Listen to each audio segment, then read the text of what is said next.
Pozdrav svim ljubiteljima šaha, za danas smo vam pripremili partiju koju su odigrali 15. prvak sveta Anand i Ivan Sokolov u Briselu 1992. godine. Anand je igrao belim, a Sokolov crnim figurama. Anand je krenuo sa E4, Sokolov odgovara sa C5 sicilijanska odbrana. U nastavku beli razvija skakača na F3, crni igra na E6, beli zahvata centar sa D4, dolazi do razmene pešaka na polju D4, nakon čega Sokolov igra na A6 i igra se polako prebacuje na Kanovu varijaciju koja se zove i varijacija Paulsena, gde što se tiče crnopoljnog lovca omogućava mu se da dođe na polja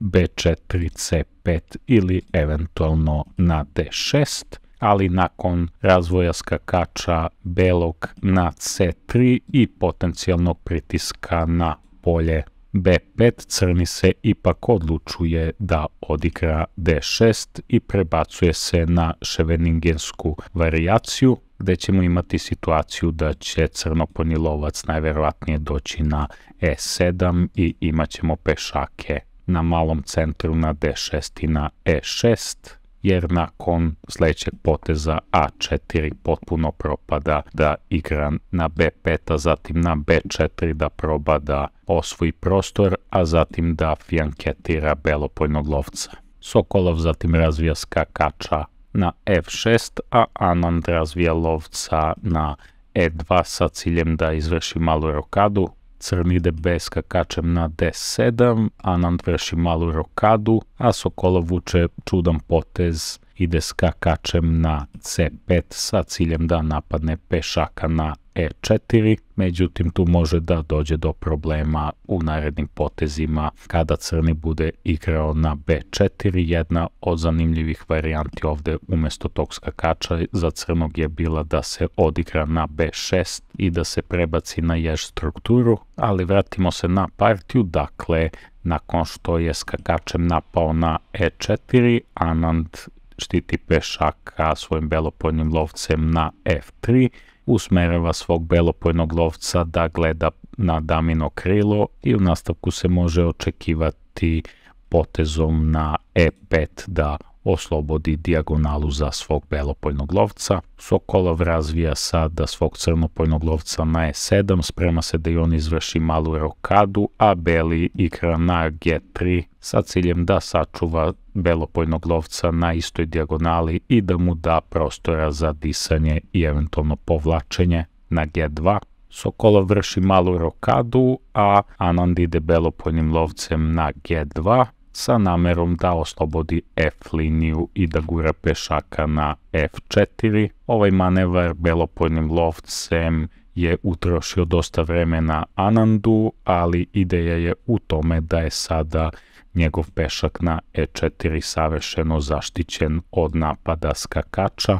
i već u ovom delu igre se stvarno vidi da je mnogo bolje bilo da se odigra nešto recimo B6, belopoljni lovac na D7, pri čemu bi se očekivao neki međupotez belog na B4 umjesto da se igralo ovim skakačem, jer kada je Sokolov igrao ovim skakačem sebe stavlja u potencijalni problem kako zapravo u nastavku partije da razvije svoje figure na daminom krilu. Sokolov sada ide damom na C7, pravo polje za damu u zatvorenim partijama, a Anand ide crnopoljnim lovcem na E3, razvija svoju posljednju laku figuru. Sokolov postavlja lovca na B8 i sklanja ga sa rengena na dijagonali G2 A8, nakon čega Anand gura pešaka na F4. Ovakvo napredovanje bi trebalo odmah da se spreči, tako da je jedan od preporučenih poteza da se igra na E5,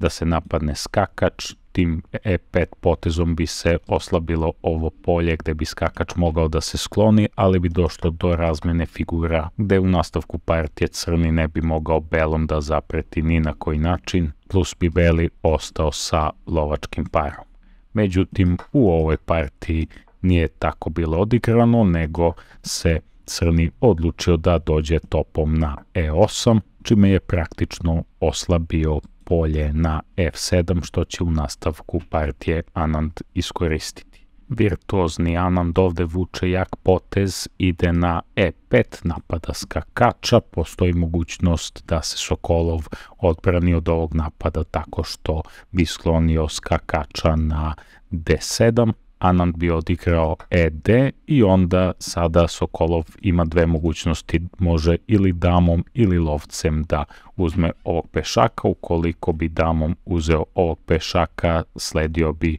napad b4 na njegovog skakača koji bi morao da se skloni, a u slučaju da je lovcem uzeo tog skakača, na primjer, isto bi sledio potez b4, nakon čega bi skakač došao na b3, Anandov skakač na b5, Sokolov bi uzeo tog skakača, skakač bi uzeo pešaka i stavio lovca i damu u viljušku, dama bi se sklonila na d8, nakon čega bi Anand uzeo lovca, napao topa i nakon razmene topova i uzimanja skakača, beli bi na daminom krilu imao 3 pešaka protiv jednog i lovački par usmeren ka daminom krilu, pozicija koja praktično dobija partiju. Tako da se vraćamo na originalnu partiju, dakle nakon e5, Sokolov igra de, dolazi do razmene na e5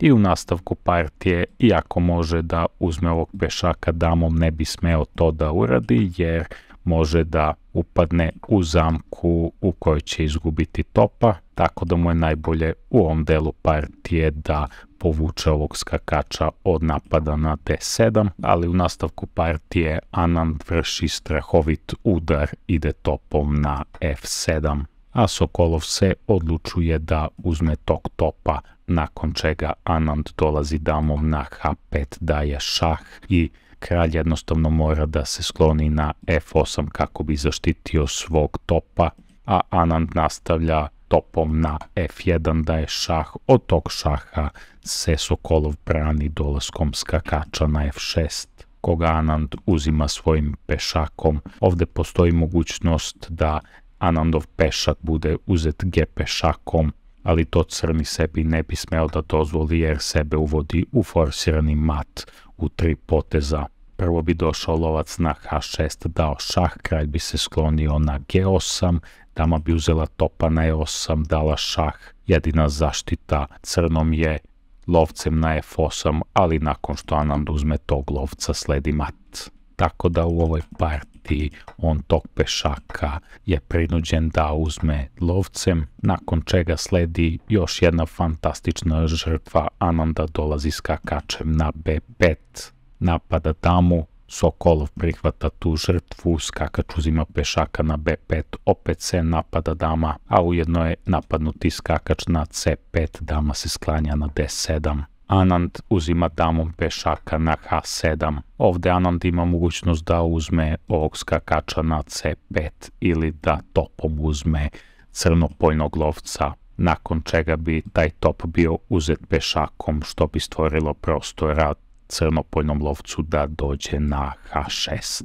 Ali u nastavku partije Sokolov se odlučuje da dođe damom na e7 da zaštiti svog crnopoljnog lovca, ali taj potez ne znači ništa zato što je Anand spreman da žrtvuje i drugog topa u ovoj partiji uzimanjem crnopoljnog lovca i davanjem šaha. U slučaju da pešak uzme tog topa, sledi dolazak crnopoljnog lovca na h6, davanje šaha, jedina zaštita od mata je žrtva dame na g7, nakon čega sledi mat uzimanjem te dame. Tako da u originalnoj partiji Sokolov damom uzima topa i otvara prostor Anandu da uzme skakača na c5, da da šah.